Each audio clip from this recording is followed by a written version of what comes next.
L'exploration des régions polaires du territoire canadien représente une facette de notre histoire qui s'étend de l'arrivée des premiers Européens en Amérique du Nord jusqu'à nos jours.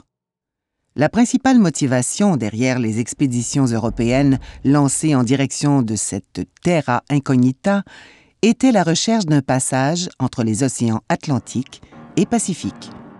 Le pays qui découvrirait cette voie aurait ainsi un accès direct aux pays d'Orient et à leurs richesses.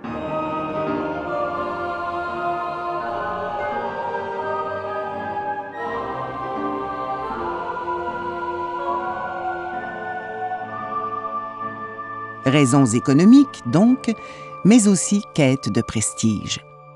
La recherche du fameux passage du Nord-Ouest au 19e siècle mobilise de plus en plus de ressources. L'Amirauté britannique, en particulier, y envoie plusieurs missions et le public anglais se découvre une véritable passion pour les aventures de ces navigateurs arctiques. Tantôt à cause de leurs exploits, tantôt à cause de leurs échecs, et même suite à de funestes destins, des hommes entrent dans la légende. Frobisher, Baffin, Hudson, Ross, Franklin, Bach et plus récemment Roald Amundsen, un Norvégien qui sera le premier à conquérir le passage du Nord-Ouest.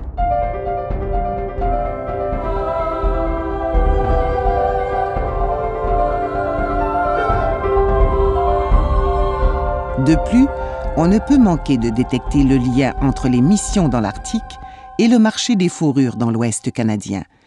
On constate à quel point les explorateurs ont bénéficié de l'aide de compagnies comme celle de la baie d'Hudson, que ce soit par l'approvisionnement en biens et en nourriture ou par l'apport d'une main-d'œuvre hardie et familière avec le territoire.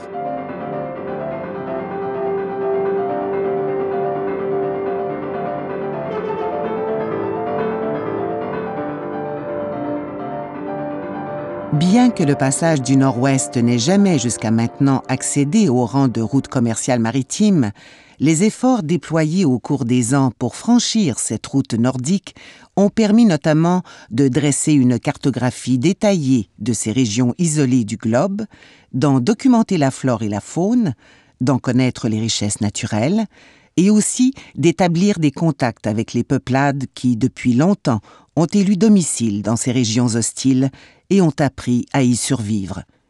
Dans l'histoire de la découverte du Canada, l'Arctique s'impose donc comme l'une des dernières régions qui livrera ses secrets à l'homme blanc.